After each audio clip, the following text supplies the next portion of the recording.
I said, because if I do die, I'm gonna ask the Lord, let me haunt you.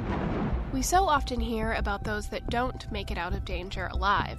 But what about those that do? My body got warm and just said, get up. You're not done, get up. I'm Caitlin Van Mall, back with a brand new season of I Survived. The more I begged him, the happier and the more excited he got. Join me for new episodes of I Survived every Monday, and subscribe now wherever you listen to podcasts.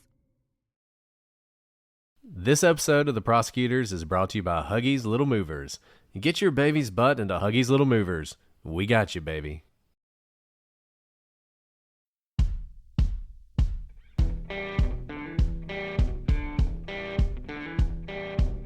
I'm Brett. And I'm Alice. And we are The Prosecutors.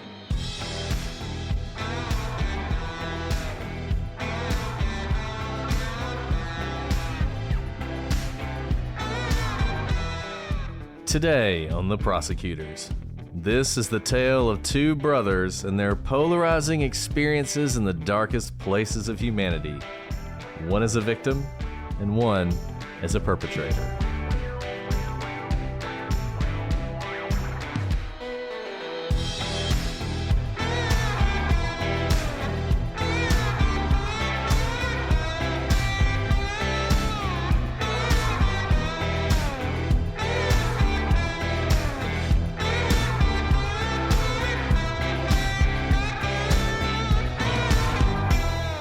Hello, everybody, and welcome to this episode of The Prosecutors. I'm Brett, and I'm joined, as always, by my divertido co-host, Alice.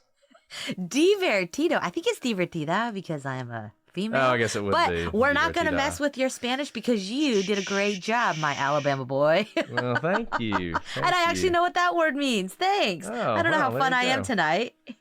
Yeah, you're so much fun. What are you talking about? Don't let anybody take that away from you, Alice. Divertida, but not a diva. There we go. I worked in my pun. Nice. Oh, goodness. Well, Alice, yes. We have fun. I don't know if that's how I would describe the case that we're going to talk about today. We're going a little dark today. Those of you guys who like to dive into the darker parts of true crime.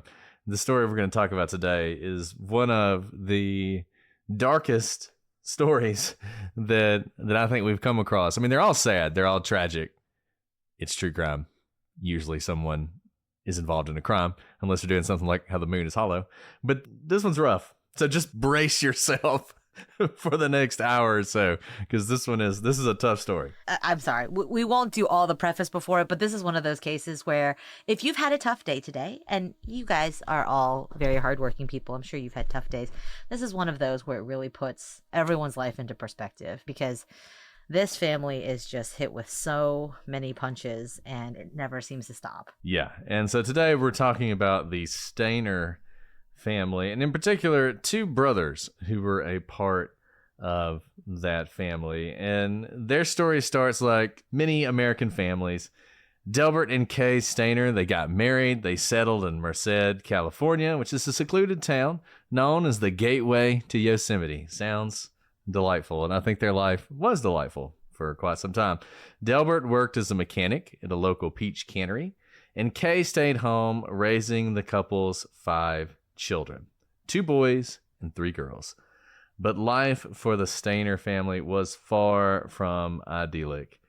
This would come to a head in December 1972 when 7-year-old Stephen Stayner was abducted in broad daylight. This heartbreaking event would change the course of the Stayner family's lives in many ways, some that no one could have predicted. Stephen would spend the next 7 years held captive by a pedophile, Kenneth Parnell, where he was raised as Parnell's son. Remarkably, Stephen would later escape while also managing to rescue another captive in the process. Though the majority of the Stayner family was overjoyed with his return, his eldest brother, Cary, didn't share that feeling. Instead, he was jealous of the attention and accolades that Stephen received after his homecoming. This is so sad, guys. If you don't know the story, it's about to get even sadder. So Cary had been dealing with his own issues since childhood. When he was only 3 years old, he was diagnosed with trichotillomania, a condition in which someone compulsively pulls out their hair. And this actually stuck with him through high school, where you can imagine kids are not very kind. He was ruthlessly bullied. But after his brother was abducted in 1972, Cary, who was only 11 years old at the time, claimed to have felt overlooked and neglected by his grieving parents. And you can imagine the weight of this as well. His brother's 7, he's 11, he's the older brother, he's the protector. Doesn't matter what kind of sibling relationship you have, there's going to be that dynamic of like, I'm the big brother, even though of course this is not his fault. You can imagine the mental load that comes with the fact that it's a brother, not one of his sisters, so it's like him, and he's 4 years older than him. Yeah, and I feel like a lot of times in these stories we forget about the immense psychological burden on the entire family. I mean, obviously we know they're sad, we know that they're brokenhearted, but it's more than that. A lot of times when you have a tragedy like this, the family doesn't survive. The parents don't stay together. The kids who remain have a lot of psychological issues. And so I think you're seeing that. It's one of those underreported aspects of true crime. And this is a case where that definitely happened. Yeah, absolutely. And though Cary was always exceptionally bright, there were incidents in his younger years that may have foreshadowed what was to come. For example, at one point, Cary exposed himself to his younger sister's friend while she was visiting the house, and he was generally described as a loner and generally creepy around women. We'll dive more into this as we learn more about Cary, but this is such an interesting question, right? A lot of us ask the question, where do monsters come from? Or how are monsters born? Is it something you're born with? Is it triggered? Does something change in you? And this case brings up kind of all of those really interesting questions. And you begin to see early on, a lot of people can be described as loners and not then lead a horrific kind of legacy that ends up on a true crime podcast, right?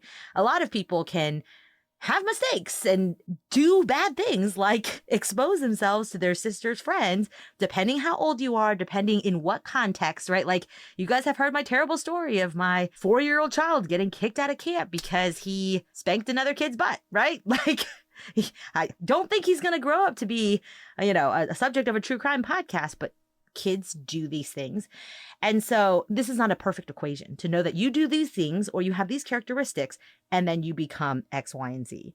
So I think Cary's story actually is incredibly interesting. And I can't help but have a lot of empathy as we go all the way back to his childhood and see a lot of the traumas that he endures vicariously through his brother's abduction. Yeah, I would be a loner too if my brother was abducted in broad daylight. I wouldn't trust anybody. Good point. That's a good point. And yeah, and you talk about, just imagine you're 11 years old. You already think there are monsters in the closet. He's experienced the greatest evil that he can imagine. And it is a fascinating story. And as we go through this story and continue to talk about it and you see what happens, that lingering question of, as Alice said, are monsters born or are they made? And to what extent do the experiences someone has in childhood fashion them into sort of a tool for evil? And we see this a lot when children are abused. Children who are sexually abused have a much higher rate of being sexual abusers when they're older. And this kind of trauma doesn't go away, particularly when it's not treated. And I think, and I'm not blaming them for this necessarily because I just can't even imagine how you handle this, but the parents are wrapped up in their own grief of losing the one son. They're not paying attention to the relatively minor problems, probably to them, that their other son is experiencing. Through their early adult years, life for the Stayner brothers became increasingly difficult. The pair continued to drift farther and farther apart. Stephen eventually dropped out of high school and became a heavy drinker, trying to cope with his past trauma. He had been kidnapped by a pedophile and kept captive for 7 years. Can you imagine what that's like? Now, he did go on to get married and become a father, but his life was tragically cut short in 1989. And if there is a reoccurring theme in this story, it is this family endured far more tragedy than any one family should ever be required to undergo. And this is just yet another tragic circumstance He escapes the situation. He's going through this trauma. He starts to put his life back together, and yet another tragedy strikes him and strikes his family. And you can imagine that Cary probably felt some guilt. His brother is kidnapped. He's very envious of the attention that he gets when he comes home. He drifts away from him, and then his brother's taken from him. And you never know when that's going to happen. You certainly don't expect that to happen to someone so young. So I don't know if they ever reconciled or not, but that happens in 1989, and Cary goes into a spiral. In 1990, if all of this wasn't bad enough, Cary's uncle, with whom he was living at the time and was apparently particularly close, was murdered in his home. 1 year later, in 1991, he allegedly attempted suicide. And in 1995, he spent some time in a mental institute after making concerning comments at work. But nothing could prepare Cary's family for what was coming in 1999. And as Alice said, and as we've sort of hinted at, this story forces you and will force you as we go through the timeline in these events to consider the roles of nature versus nurture.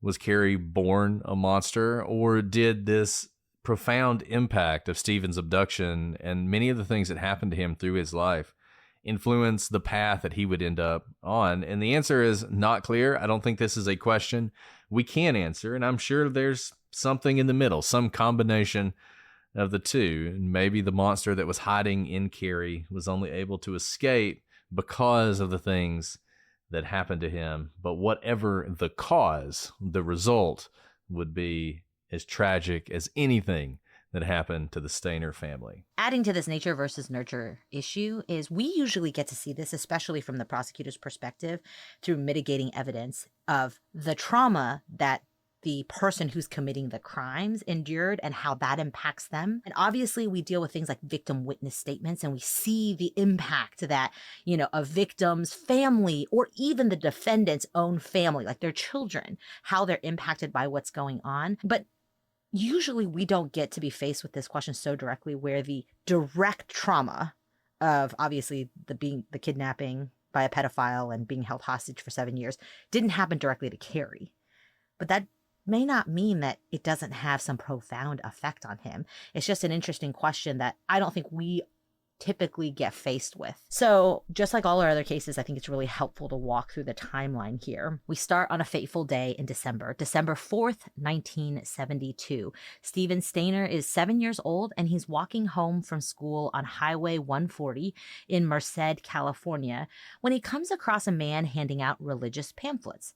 The man approached Stephen and explained that he was looking for donations for his parish, and he offered to walk Stephen home so he could ask his mother about donating. Stephen agrees, and the two begin to walk and talk on their way back to Stephen's home. Now, the pair was then approached by a man driving a white Buick. This man offered to drive the two of them back to Stephen's home since it was a cold and dreary day. And this is actually a pretty good way of duping a 7-year-old, because the initial ask wasn't to ask the 7-year-old to get into a car that he didn't know. He's probably been taught, stranger danger, don't get in a car. He wasn't offered a piece of candy or anything like that. He's just having a conversation. Someone's keeping him company as he walks home. And now, in some ways, he's kind of built this rapport with someone who now doesn't feel like a stranger. So when a real stranger drives up, he's not alone. He's not being asked by himself to go into a car. He's with a friend. He's with a friend who's been walking home with him.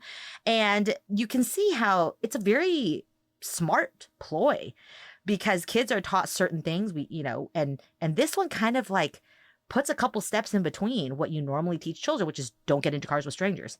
He's not a stranger. I know this guy. I've been talking to him for a while. We've been talking about lots of things, and he's been my friend. And if he thinks it's okay, an adult usually knows better. So what could be so wrong? I'm not even alone with this stranger. I'm with my friend who's an adult who could protect me. Yeah, it's really clever. I mean, this is a really clever ruse, because you can imagine, as you said, Stephen might not get into the car with someone, but if he's with an adult, what does he have to worry about? The adult will protect him. He doesn't know they're in it together. I mean, this is, stuff like this, man, that's just scary. It's scary what people will do. Yeah. And unfortunately for Stephen, this would be the end of life as he knew it. The two men later identified as Irvin Edward Murphy and Kenneth Parnell, had been working together. And they had devised this elaborate scheme to find a young boy and abduct him in just this way. And their plan worked because Stephen unwittingly got into this Buick. And this isn't like the movies. This isn't like he goes kicking and screaming into a car so some passerby notices a kid flailing. This ruse is very good. Because remember, Stephen is not a baby. He has words. He has physical ability to fight and whatnot. There's still a level of convincing that needs to happen. And you may be thinking, how can you convince him? He's already in a stranger's car. Clearly, he's sensing stranger danger. But I have a 6-year-old. Think about the young children you know. You are usually looking to authority for how to make sense of the world. And you will see that the lying and the role play doesn't stop once Stephen gets in the car. It's not like they pull a bag over his head and all of a sudden he knows something is wrong. He doesn't know anything is wrong for quite some time. What's interesting about this, and this sort of illustrates something that I don't know if there's data to back it up, but anecdotally, if you look at crimes, and typically you think of murderers acting alone, though there's some famous examples of there being more than one person. But I tell you what, when you see these kind of things, these kidnapping, sexual assaults, pedophiles, it doesn't seem like it's that unusual to see people working in pairs. You see that happen more often than you might think. And this is just another example of that. Kenneth Parnell, an employee at Yosemite Lodge, had previously spent 4 years in prison for abducting and molesting an 8-year-old boy, which, also goes to my general theory of this, which is you cannot cure someone who does this. You cannot rehabilitate them. They're going to target children, and they need to be in prison for as long as possible, certainly long enough that maybe they sort of age out of it. And this is not going to be the last time you see this from Kenneth. But he gets out of prison, and now, once again, he is taking action. And he had managed to manipulate his coworker, Irvin Murphy, into believing that he was an aspiring minister who needed to abduct a young boy to raise him in a religious household. Yes, that is what he convinced him of. Now, Murphy was described at the time as simple-minded. I think we would say he's intellectually disabled today. And he believed this, and he agreed to help Parnell with the abduction. Now, Stephen obviously is surprised when Parnell drives past his street. Parnell continued on and drove to a payphone where he pretended to call Stephen's parents. And they said Stephen could stay the night. They then drove to Parnell's cabin in Cathy's Valley, 2 hours away. So they're continuing this ruse to sort of keep Stephen pliant and calm, where he's not going to run away. He's not going to fight back. Even if he's not understanding what's going on, he's only 7. So these things that would not make sense to you or to me, to him, make enough sense that he is not going to cause trouble.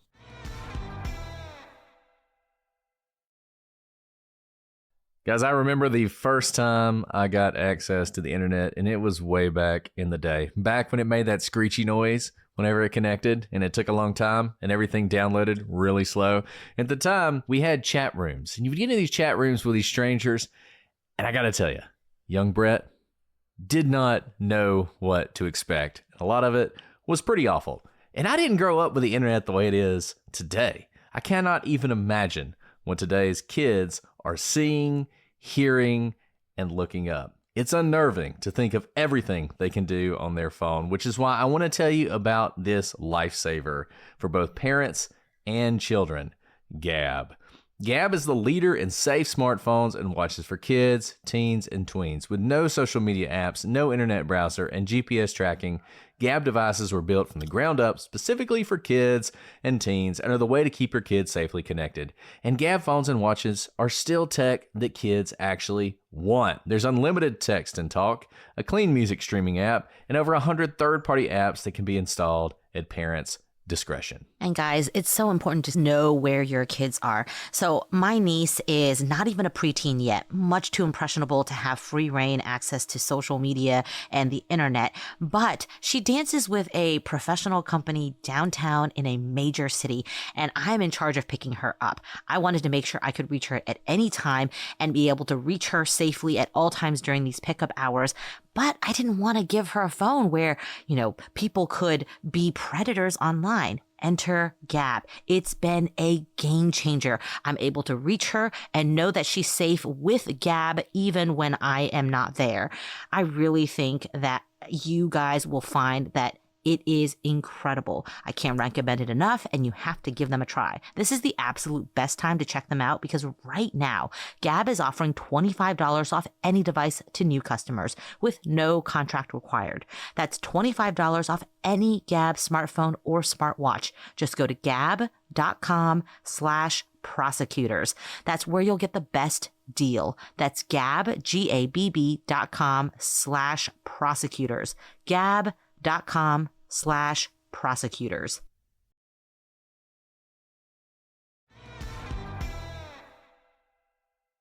And what Brett said is very interesting because we've talked about recidivism before and also rehabilitation.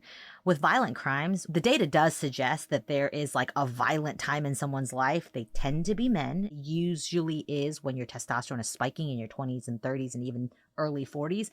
But usually when you kind of hit middle age and testosterone drops, we see violent crime kind of peter out for a lot of recidivists. That's not something that the data shows or bears out for child molesters. This is very sad, but, you know, in the child pornography, child assault cases that we prosecute, we get these, you know, extensive background investigations on our defendants. And if they're ever caught, it's usually never the first time. And it kind of doesn't matter what age they are. You're going to see it in this case too. But it's not like violent crime where after a certain age, 40, 50, 60, even 70, that desire to violate those laws go away. And it's a very interesting question of like, what do you do in that case? Because you almost always know exactly what's going to happen. They will recidivate. They cannot control themselves. And we have child molesters in prison who work with us who tell us the same thing. They're like, I don't want to be here, but if you let me out, I will find a way. I will find a computer at the library. I will find a burner phone. I can't control myself. Like, I've had those conversations with criminal defendants who are like, I don't want to tell you these things, but I want you to know, like, you shouldn't let me out because this is what I will do. I can't, there's nothing you can do to keep me from finding what I want to find because of the connectivity of our world. So I wanted to put that out there because it is a different kind of crime than the violent crimes we often discuss and who tends to be the recidivists. So now that we are all thoroughly scared and none of us are going to go near the internet with our children, this isn't even the age of internet. So meanwhile, back at the Stayner home, they're getting really concerned because Stephen has not shown up. He's only 7 years old. Now, Kay, his mom, had been late picking him up from school that day. And when she arrived, she found that Stephen had decided to walk home already. And she decided, okay, well, I'll just head back home and I will find him there. But she gets home and Stephen's not there. 2 hours pass and Stephen still has not returned home. And fearing the worst, Dell and Kay contacted the Merced Police Department. So you can see they really jump into action relatively quickly. And the police, recognizing that this is not normal, this is a 7-year-old child, should not have taken him 2 hours to get home. There is no space in between. Mom has already driven from school back home, did not see Stephen. They take action right away and they launched a large-scale search effort to locate Stephen. But unfortunately, no sign of Stephen at all is found. Remember, there was no struggle to get in the car. So there was no like kicking off a shoe or losing a backpack or running or someone noticing something weird, right? This whole abduction is very smart because there was no struggle. And this is really difficult for the police because they're unable to locate any evidence or witnesses to assist in the investigation. So they are just at a dead end, and every minute that ticks by with a child abduction is bad, right? Your chances of finding a child or finding a child alive just drops precipitously, really, with each passing hour. Stephen's disappearance takes a huge toll on the Stayner family, as you can imagine. The parents are devastated. His younger sisters, they're scared, they're confused, they don't understand what's happening. And the eldest of the children, Cary, who always felt like his little brother's protector, really, when you're the oldest of 5, the protector of all your siblings, even if you pick on them, they're yours to pick on. He is utterly distraught at just 11 years old. Meanwhile, Parnell continues to groom Stephen. It's December 5th. He pretends to call the Stayners again. This time he tells Stephen that his parents no longer want him and could not afford to care for him any longer. And he claimed that he now had legal custody over Stephen, and Stephen would go by Dennis Gregory Parnell from that point forward. That was December 5th. On December 17th, so 12 days later, Parnell began sexually abusing Stephen. All the while, he continued to pretend that he was his legal guardian. The one good thing, I guess, about this is he doesn't murder Stephen. This isn't something where Stephen is murdered within 72 hours, which you see so often in these child abduction cases. But the next few years, Stephen is going to go through a living hell. In fact, from December 1972 to February 1980. So essentially for 7 years and some change. Over the course of that time, Parnell would raise Stephen as his own son, even enrolling him in school and allowing him freedom to come and go out of the home as he pleased, because by this point, he has groomed him and brainwashed him so much that he doesn't know he can run away. In his mind, nobody wants him. He gets him a dog named Queenie, and they move around California, careful never to stay in the same place for too long, lest someone catch on to what's going on in this household.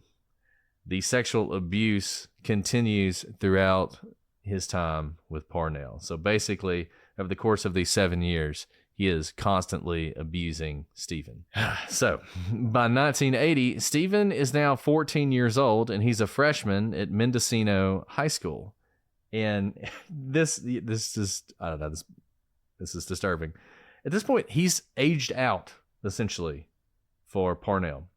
He is older, and it's becoming increasingly clear to Parnell that he's not going to be able to control him forever. And so Parnell begins devising a plan to abduct another young boy. Stephen, at 14, he's just too old for him.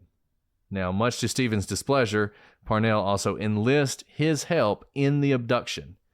Stephen is unwilling to force his own fate on some other child, and so he begins to intentionally fumbling several attempted abductions. So repeatedly, Parnell is trying to abduct someone, trying to do this with Stephen's help, and Stephen is intentionally messing up in the hopes that he can protect some other child from falling to his same fate. So the really sad thing about this, right, we talked about the whole nature versus nurture.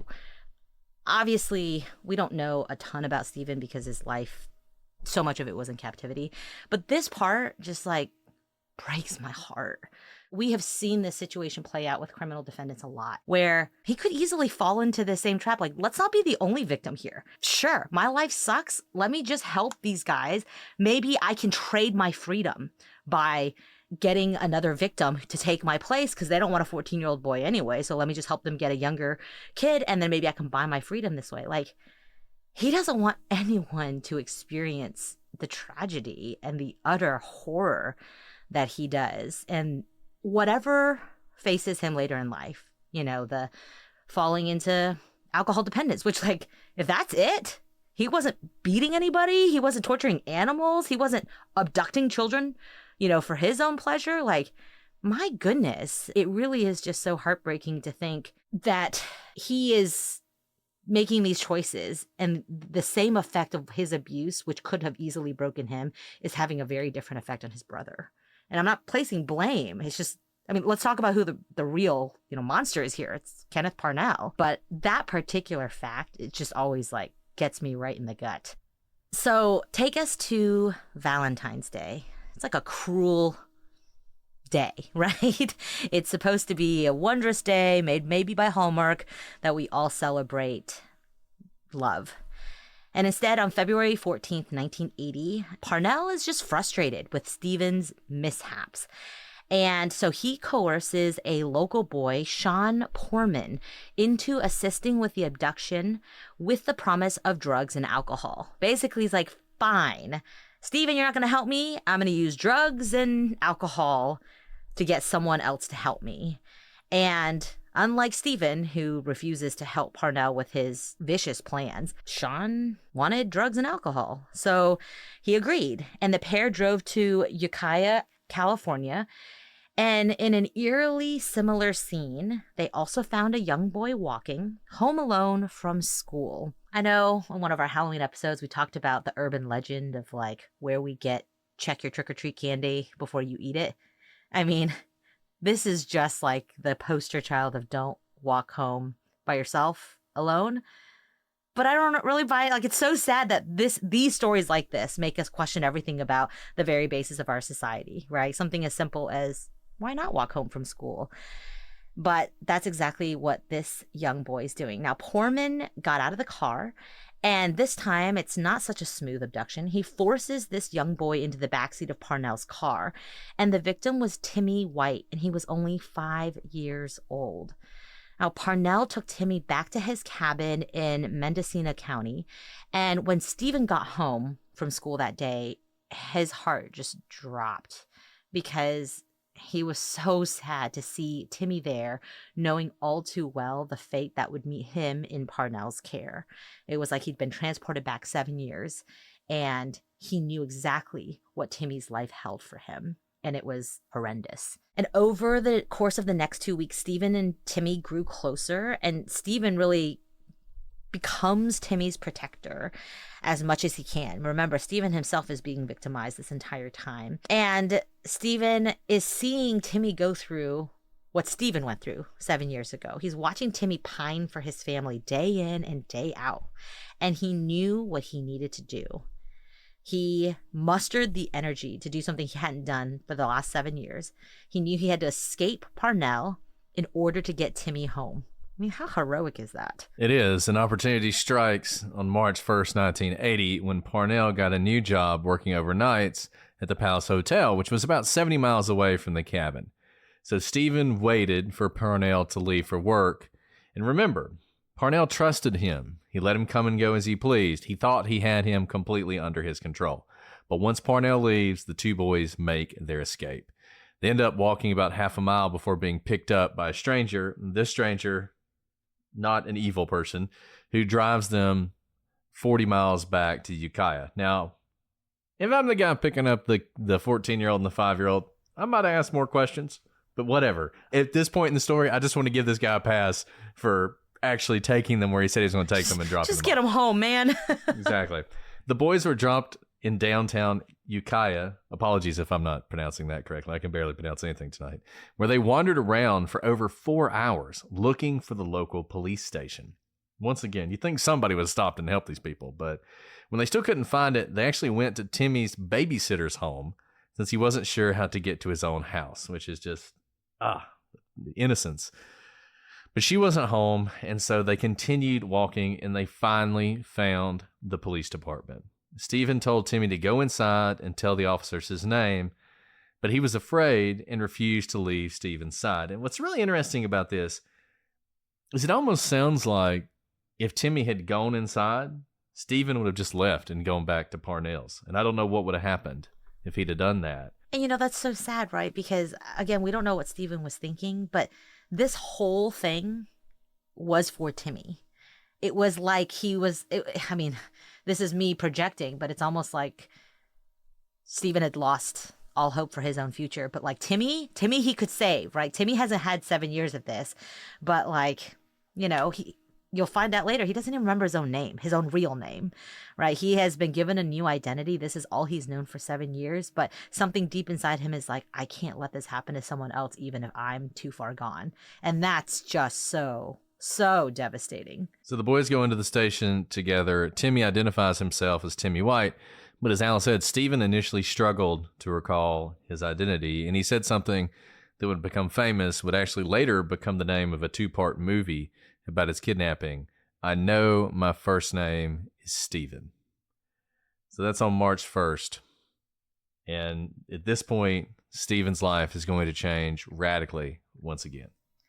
So I'm so glad that Timmy stuck by him and was too afraid to go into the police station by himself, because it meant Stephen could finally find help as well. The next day, on March 2nd, 1980, both boys are, against all odds, reunited with their families. Stephen's parents are utterly overjoyed by his homecoming. His mom, Kay, said she never lost hope that Stephen would come back.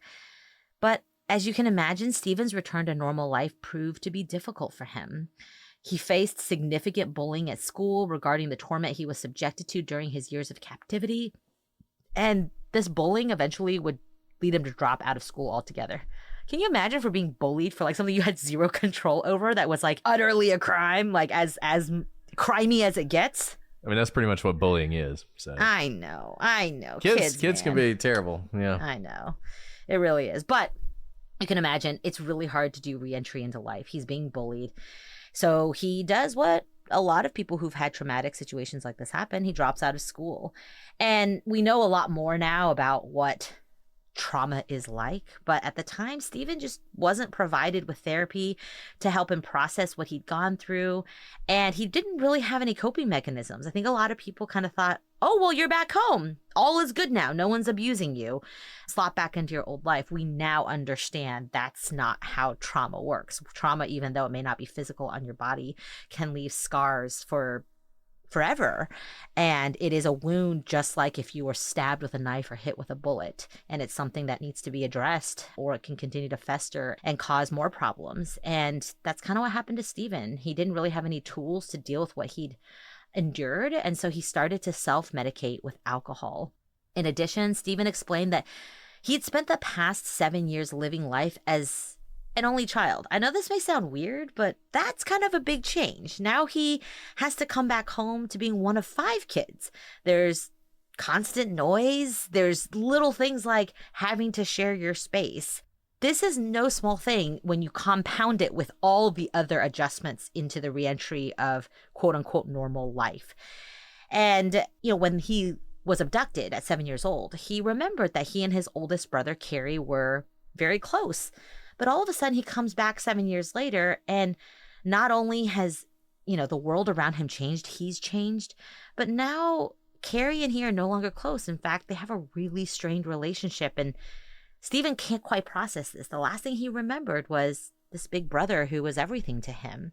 And as previously mentioned, Cary was reportedly jealous of this newfound attention that Stephen was receiving, and he was less than happy that his brother was back home.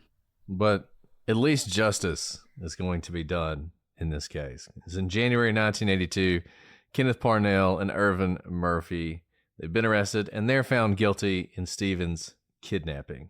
And Parnell, who has a prior conviction, once again, for raping a child, and has kidnapped Stephen and held him captive for 7 years while sexually assaulting him, is sentenced to 20 months. 20 months in jail. He does get an additional 7 years for kidnapping Timmy White. He will serve 5 before he is released. He will serve less time than the amount of time that Stephen was held captive. And I got no explanation for that for you. Look, this is where, okay, we are in the 80s here, but this is where sometimes I find it really difficult to make arguments as a defense counsel, because I know the arguments that likely were made and likely had some sort of staying power. The fact that he was only sentenced to 20 months for Stephen, but 7 years for Timmy, and it was like a couple weeks rather than 7 years. You can imagine the arguments. I hate even articulating these arguments because I so viscerally reject them on a human level. But the argument is, not at all. He came from a family of 5 of people who neglected him, let him walk home. Rather, he found a loving home of people who bathed him, gave him clothes to wear, food to eat. He was registered in school. This is not abuse. He chose to stay. He had a better life. It just stinks that he's now changing his tune and saying it was abuse. But who decides to stay for 7 years? All of a sudden, Timmy comes along. He gets jealous of a new kid. And he's like, forget this. This is the ultimate runaway. I'm going to get you arrested, parents. The only parents I've known to love me. That's probably the argument they made. And it hurts me to my core to think those arguments. They can make whatever argument they want to make, but why did the judge buy that? I agree. I want to explain these things to people because it is hard on paper to understand why. But I just made arguments for you. When you come up with why the judge sentenced him, because I'm going to go on a limb and say 20 months wasn't the max. That's fair. That's fair. No, I'm not excusing the judge, but I have seen judges buy arguments that are like in that vein where I'm like, am I in crazy land? This is not even called victim blaming anymore. Like, you're just spinning tales out of nothing. Again, there's no transcript. I don't know what was actually argued, but I've been trying to understand how it could be possible that two people abducted in very similar fashions could get such different outcomes when one clearly endured much more abuse over a sustained period of time. And it wasn't until really much later that we began to understand things like Stockholm Syndrome, or the fact that he was 14. He couldn't drive. They didn't have the internet. He couldn't send his family an email. You're making really great. You're doing the best you can. None of these arguments actually are actually convincing. I agree with you. I'm appalled at the sentence is what I'm trying to get across. Yeah. I mean, I don't. I 100% agree with you. I don't want anyone to think these are my arguments. But in trying to understand the justice system, because you're going to see, this is not the last time Parnell is going to strike. We already know it's not the last time he's striking. He's been trying to abduct another kid for a while. And really, he only gets Timmy because Stephen continues to thwart his plans. That's the only reason he didn't do it earlier. To continue explaining the justice system, this is why it's so important to have good people in these positions, because this judge clearly fell down on their job. If this was a plea agreement, he should have rejected it. If there was some limitation on the sentencing, he should have ignored it. Like, this was just sentencing this man to this is inexplicable, and I will chalk it up to just a bad judge. I don't think there's I couldn't really sleep at night if I were a judge like else. that, especially when I know what happens next. Right? Because we've told you this before, that both as the prosecutor, I assume defense counsel think about this as well, but something I'm always thinking about when I'm recommending sentences, especially for repeat offenders, is, am I actively putting someone in danger when I recommend that they get out for supervised release or to cut a sentence short? Because sometimes we get that request. They've been a model citizen. They served 80% of their sentence. It's COVID. There's overcrowding, X, Y, and Z. They have diabetes and they need better treatment. We get these motions all the time. And I'm not just thinking about like their past crime or whether they have been a good citizen. I'm thinking, is his girlfriend going to die tonight because I recommend that he get out? And then I only have to recommend as the attorney. The judge is the one who does it. And as a judge, if I'm the one who makes this call, and then we'll move on with Parnell's story, and I know what happens next and the more lives I ruin, it's hard for me to go to sleep at night.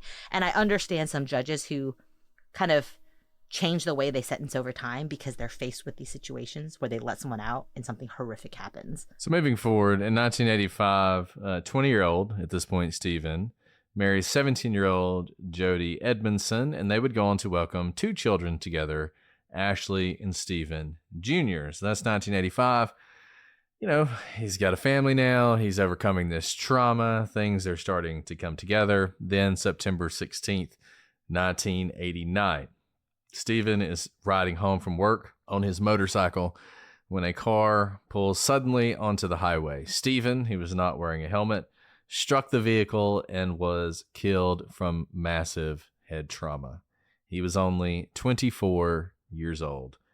His life had come to a tragic end far too soon, just as he was beginning to rebuild it. But in the ultimate, life is not fair. Kenneth Parnell didn't die. He, in fact, went on to live another 20 years or so, and in 2004, he was, everybody prepare for the shock of your lives, arrested yet again for attempting, this time, to buy a child. Oh, he wasn't just taking bread. He was engaging in the economic market. Yes, he actually offered to buy... That was a big eye roll for those of you who can't see me. He offered to buy a 4-year-old for $500. He was arrested and sentenced to 25 years to life, finally a decent sentence in prison. Unfortunately, this time he didn't live much longer, because that would have been nice if he'd have survived another 20 years in prison. He died 4 years later in prison at age 76. And that sort of brings Stephen's story to an end. And I know we've spent a lot of time on Stephen so far, but of course, this story is about the Stayner brothers. And if you thought this story has been tragic so far, it just continues. So let's talk about Cary. 1997, years after Stephen's death, what is that, 8 years later, Cary gets a job working as a handyman at Cedar Lodge in El Portal, California, which is close to Yosemite National Park.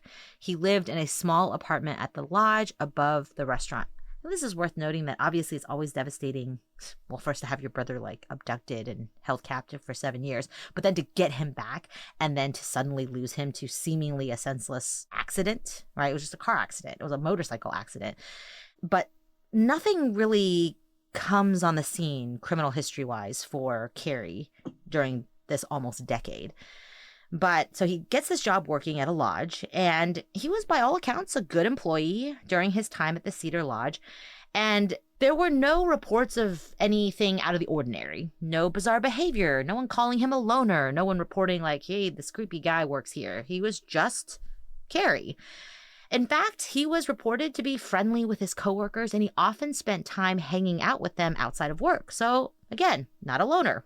Sociable guy. People liked him. Nothing to raise red flags. But then this brings us to a couple years later, the late night of February 14th, also Valentine's Day, 1999, going into the early morning of February 15th.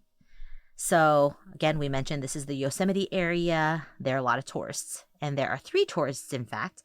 Carol Sund, who's 42 years old, and she's with her 15-year-old daughter, Julie, and their 16-year-old family friend, Silvina Peloso. And after a day of fun and exploring Yosemite National Park, they go back to Cedar Lodge, where they are relaxing and getting ready for bed. At around 11 p.m., they get a knock on the door, and it's Cary Stayner, the hotel handyman. He had his toolbox in his hand, and he claimed he needed to enter the room to fix a leak. Now, Carol, she's like, it's 11 o'clock. This is kind of suspicious. And she even looks around the room for a leak that is purportedly in her room. And when she sees no sign of a leak, she told Stayner that there were no issues in the room and he really didn't need to come in. After all, it's almost midnight. They're getting ready for bed. But Cary was persistent, and Carol eventually agreed to allow Stayner in to make the repairs. Now, things are pleasant at first. Cary pleasantly chats with Carol for a minute, and then he heads into the bathroom where he said that leak was that he needed to fix. But a moment later, he emerges from the bathroom with a gun in his hand that he had hidden in his toolbox. And then what is to proceed is like one of the most horrific crimes I've ever come across. Cary binds and gags all of the women, and he ensures them that he's just there to rob them. Don't worry, no one's going to get hurt. Just want your money. He puts the 2 young girls into the bathroom, and Carol is left in the main part of the room where he strangles her to death and then drags her body outside to put in the trunk of her rental car, which is a 1999 Pontiac Grand Prix. So obviously, this wasn't like a robbery gone wrong. The very first thing he does is to separate the women to take care of them one at a time. The first thing he does, of course, is to kill the mom. When he returns to the room, the girls don't know what's going on. They're still in the bathroom. So he separates the 2 of them, and he sexually assaults Silvina, a family friend. And as if that's not enough, he decides she has to die too, and he strangles her. And he drags her body out and puts it in the trunk along with Carol's lifeless body. And maybe you're thinking, okay, he's had enough. He's killed 2 women, sexually assaulted a 16-year-old girl. Surely he's done for the night. No.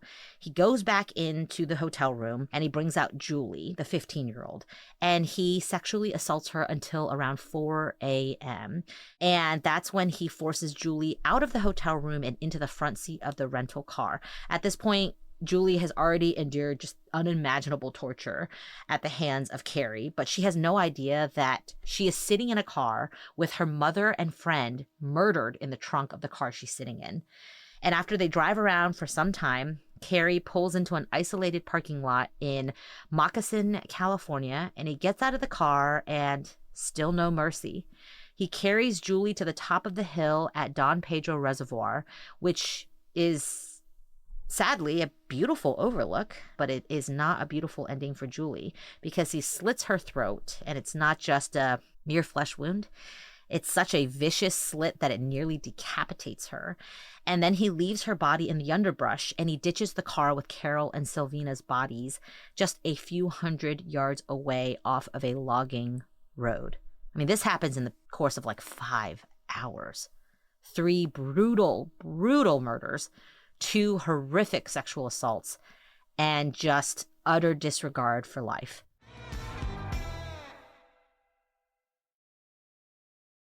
This episode is brought to you by Progressive Insurance. Let's face it, sometimes multitasking can be overwhelming.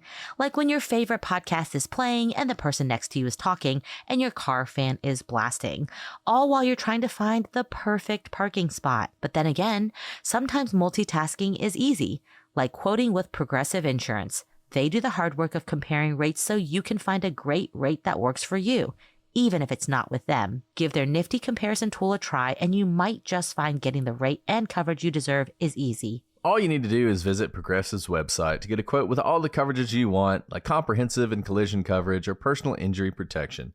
Then you'll see Progressive's direct rate, and their tool will provide options from other companies all lined up and ready to compare, so it's simple to choose the rate and coverages you like. Press play in comparing auto rates. Quote at Progressive.com to join the over 28 million drivers who trust Progressive. Progressive Casualty Insurance Company and Affiliates. Comparison rates not available in all states or situations. Prices vary based on how you buy. This episode of The Prosecutors is brought to you by Huggies Little Movers. Huggies knows that babies come in all shapes and sizes, and their tushies do too. Huggies Little Movers, with its curved and stretchy fit. Moms know that there's nothing worse than an ill-fitting diaper, especially for your active babies. I love Huggies because I can rely on them to keep my baby covered while she moves around. You guys have heard about my sweet little baby. She just turned 1, deep into mobility.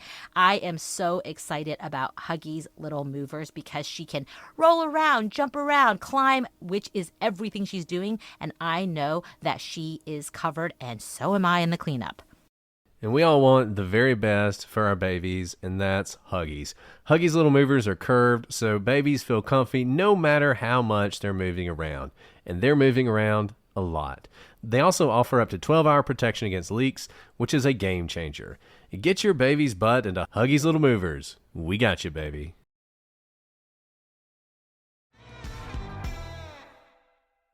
So by the next day, the 3 women had been reported missing, and in the weeks that followed, Cary would do several things to try and keep the authorities off his trail. He returned to the dump site of the rental car and set it on fire to try and eliminate evidence. He also left Carol's wallet on the street in Modesto to try and divert attention from himself. By March 19th, the bodies have been found in the trunk of the burnt-out rental car in this remote area in Tulum County, California. The bodies were burned so badly that they had to be identified using dental records. March 25th, which was less than a week later, after receiving an anonymous letter from Cary detailing where to locate her remains, Julie's body was discovered. And after the discovery of the bodies, Cary was interviewed by police, but he had no violent history. You know, he had some issues. There was the attempted suicide. He had spent some time in a mental institution, but the authorities didn't think he was a likely suspect. Instead, they focused on other employees who also worked at the Cedar Lodge and people who were suspicious in Modesto because they had found Carol's wallet there. So that bit of misdirection was pretty successful for Cary. And look, I don't think the police were necessarily wrong. This is a very, very vicious triple murder. It's usually not someone's first rodeo when you do that. And so when you come across someone who's worked at the same lodge for 2 years, has had no reports against him, people vouch for him because he goes drinking with them, he's not ever really created any problems for the past 2 years and really his entire history, you can see why they kind of moved on from him pretty quickly, especially at this point when they have nothing tying him to the crime. So 5 months later, 26-year-old Joey Armstrong arrived home to her cabin after finishing her work shift at the Yosemite Institute. And she was packing her car for a trip she would be taking when Stayner pulled up in his truck outside her home. He started to chat her up, and she immediately gets kind of apprehensive about the situation. But she doesn't have much time to react because Stayner pulled a gun on her and directed Joey inside of her cabin. He then bound and gagged her, and he forced Joey into his truck. He drove off a few minutes later, and Joey was going to fight for her life. So she was able to escape his driving by jumping out of the moving vehicle, and she starts taking off into the woods. But unfortunately for her, Cary was able to catch her, and when he did, he immediately cut her throat until she was fully decapitated. You can kind of see the MO of what he's been doing. He leaves her body in a drainage ditch nearby with her head 40 feet away. Now, Cary left the scene in his truck and headed back towards Cedar Lodge, where he worked, but his truck broke down and he flagged down a park ranger to drive home. This is where that kind of serial killer tendencies and characteristics are shown. He's just chased a woman, bound and gagged her, tried to take off with her, probably to sexual assault her and then kill her. She jumps out of the car. He runs after her. This is a lot of like physical activity. Finds her. This is a hunt, right? If you're talking about just in cruel, wild senses. Catches her, slits her throat to the point of decapitation, and tosses her body apart from her head. And he gets broken down a couple minutes later and comes in contact with someone who has no idea what just happened in the past hour or so. And that park ranger who found him, he was actually flagged down by Cary, so Cary's not even trying to avoid people, says Cary was, quote, easygoing, affable, and calm, which is shocking, right? He is not indicating any sort of stress or giving off any vibes that he just brutally murdered a woman. So on July 22nd, 1999, which is the next day, Joey's body is discovered. And there was some evidence left behind at the scene, including tire tracks and a hat. So the police decide they want to speak to Cary, and they actually track him down in a place I would not have expected, a nudist camp in Wilton, California. Now they're stunned when Cary essentially just confesses without much effort to Joey's murder and actually confesses to the 3 previous murders we discussed as well. And there has been speculation. Obviously, it's California.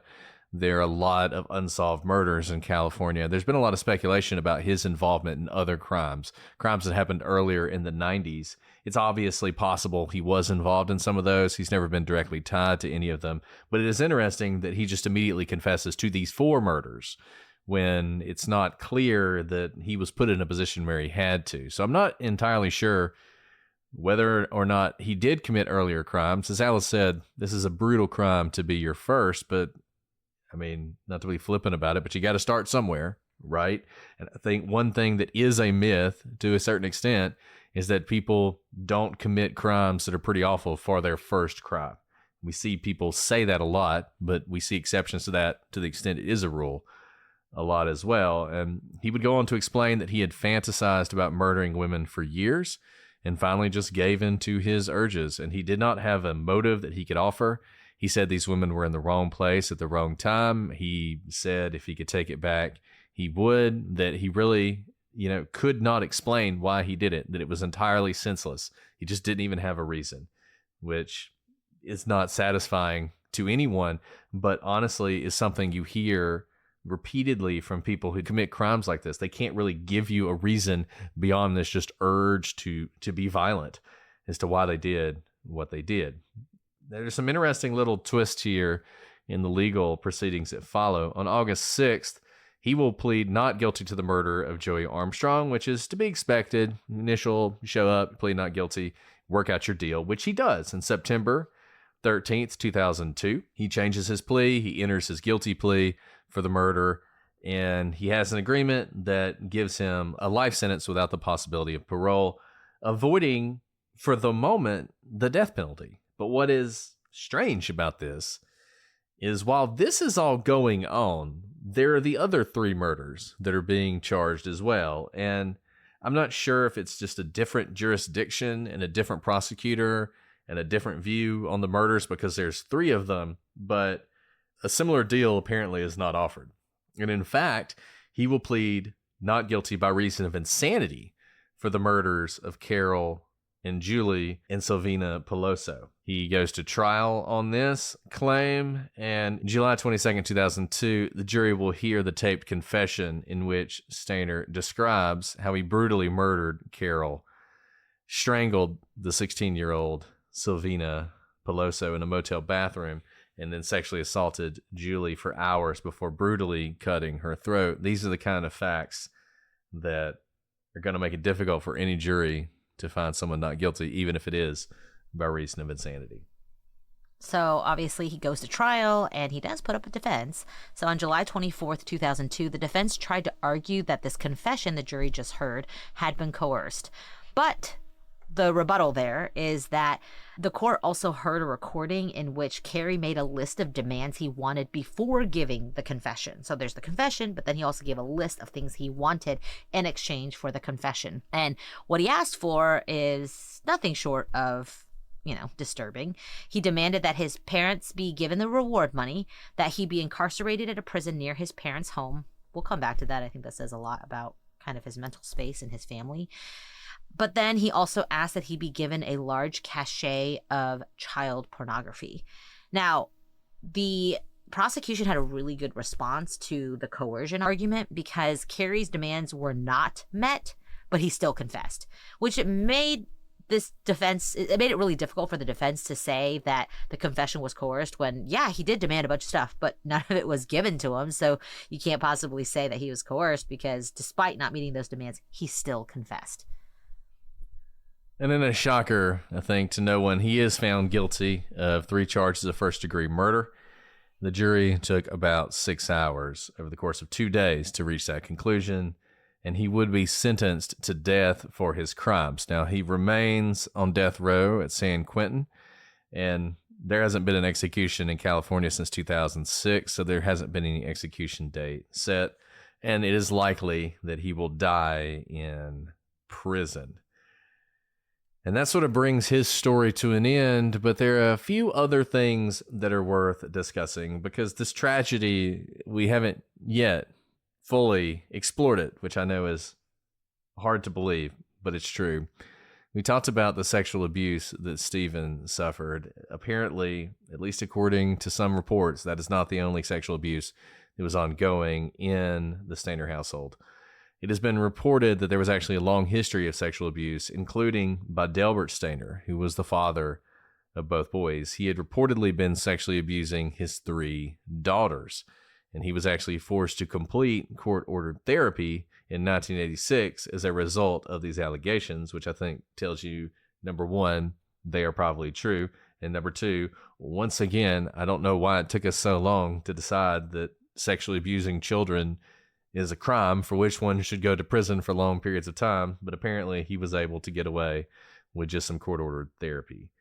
And Cary's defense attorney would make claims that he was sexually abused by his uncle. Remember, he was living with his uncle at the time of his uncle's death, and his uncle had previously been convicted of child molestation, which brings us to the death of his uncle and some questions about that event.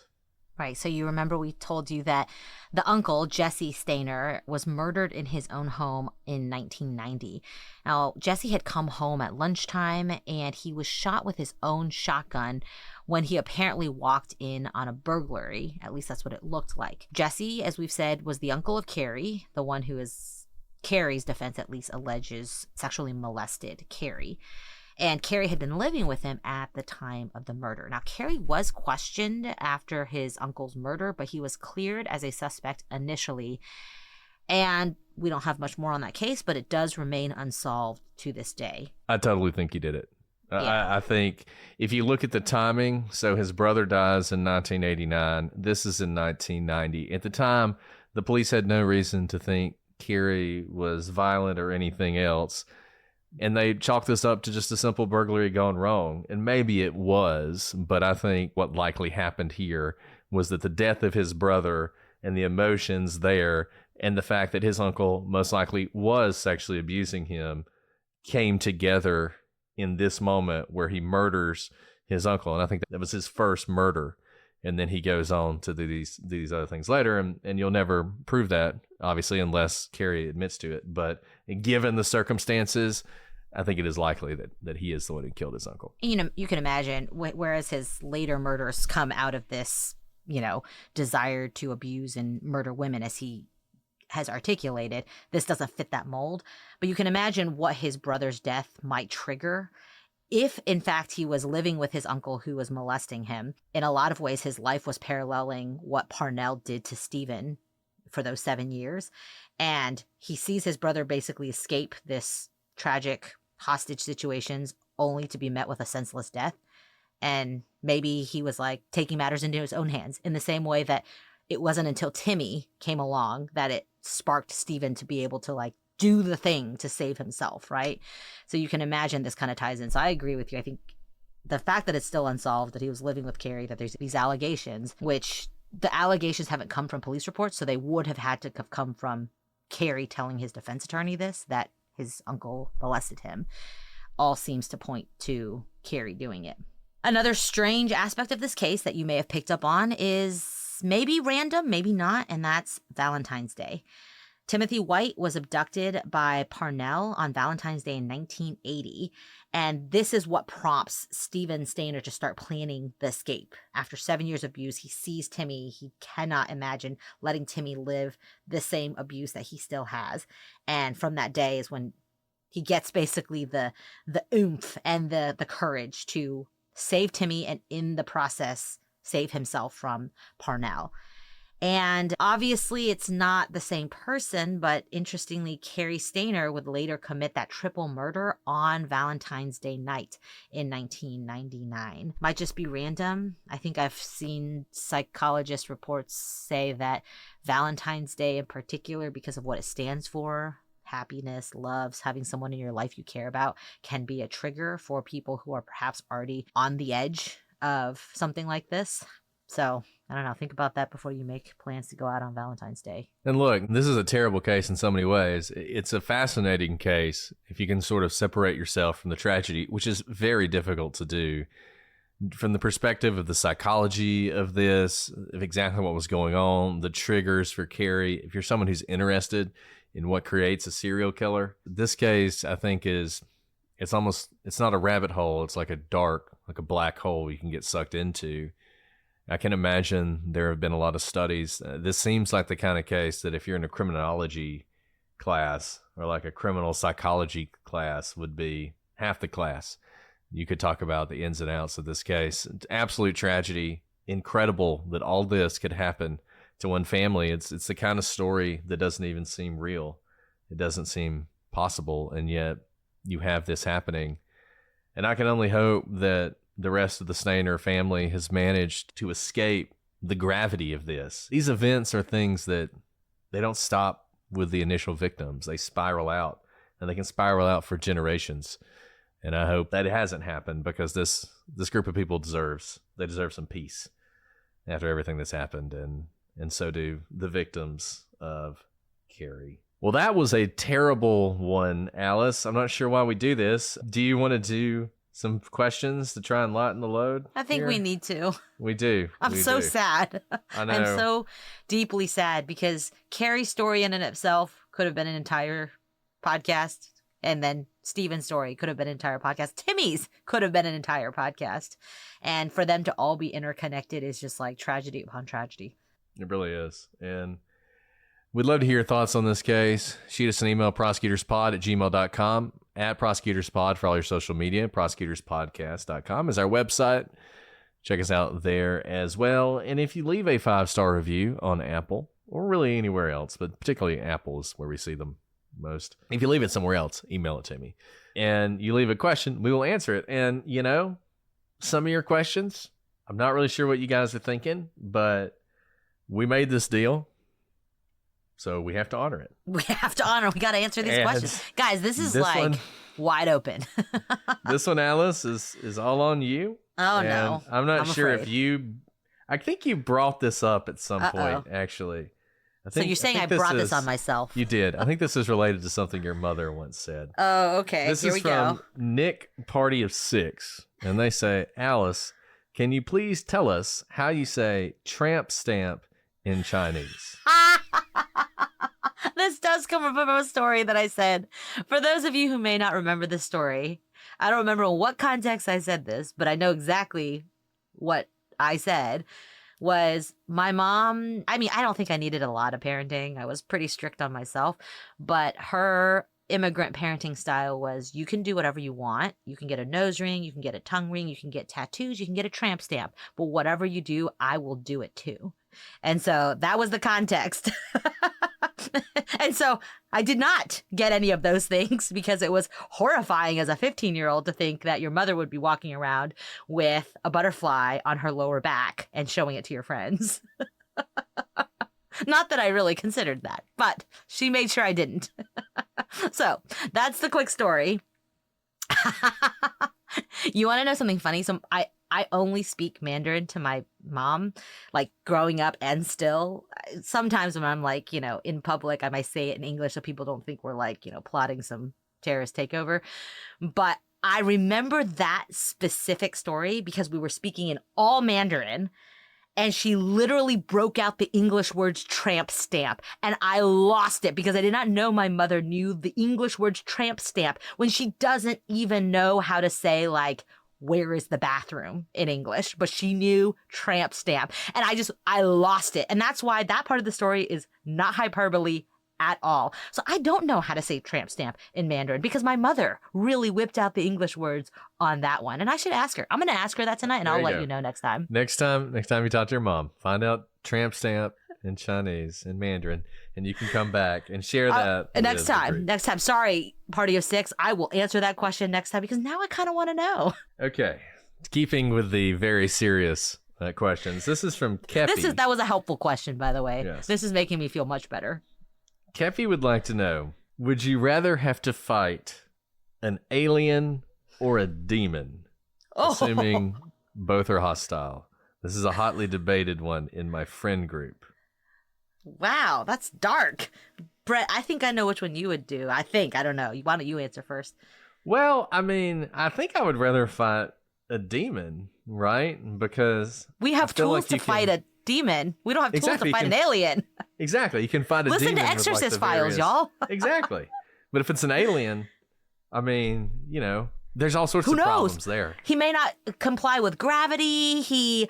Who knows if it's like the Catholic Church who has authority to exorcise aliens, but we learned from Roland Doe. Great episode if you want to go listen to it from our first year Halloween episode. We have experience and documented experience of ways to fight demons, but aliens, I don't know. I don't know how to go about it. And you're like punching the alien. What if its skin is like poisonous? I don't know. I think I'm definitely, as much as I'm going with demon. Yeah. I fear no demon. We can defeat the demons. No demon. I don't know about the aliens. I'll just call Ryan Buffet and ask him to bring his priest along from Exorcist Files. Exactly. There you go. So yeah, demon all the way. Demon all the way. All right, guys. Well, hopefully that lightened the mood a little bit on this one. Send us the cases you want to cover. A lot of the cases we've been covering lately are requests that you guys have made. They might have been requests that were made years ago because it takes us a long time to get through them and to them. But hopefully you enjoyed this one. And look, this is true crime. True crime is dark. It's true crime. And we chose to do this for some reason, and we enjoy doing this for some reason. Sometimes I question our judgment when we do cases like this today, but I do hope, as weird as it is to say, that you enjoyed this one today and keep your request coming. And we'll be back next week with a new case, though we're getting really close to Halloween. But until then, I'm Brett. And I'm Alice. And we are the Prosecutors.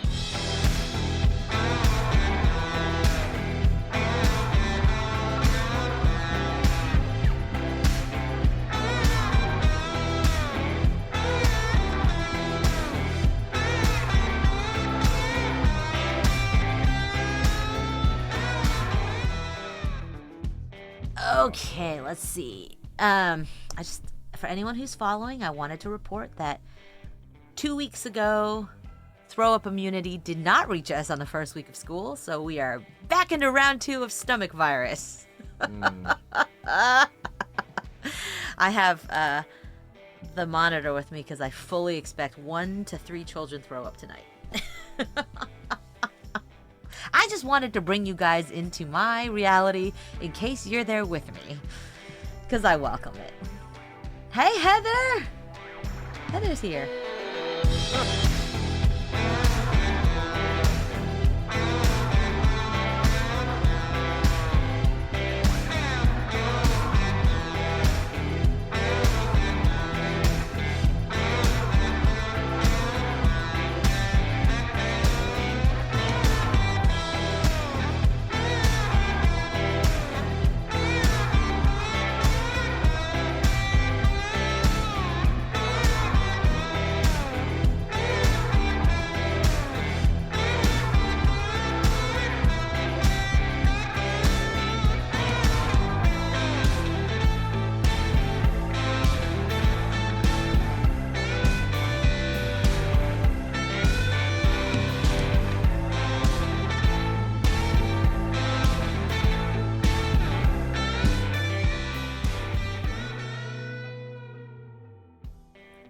lost Alice again. Alice is dealing with some poor sick children. So it's just we're all just gonna have to suffer through together. You know, everybody give Alice a hearty love you when she comes back. It's her dedication to you guys.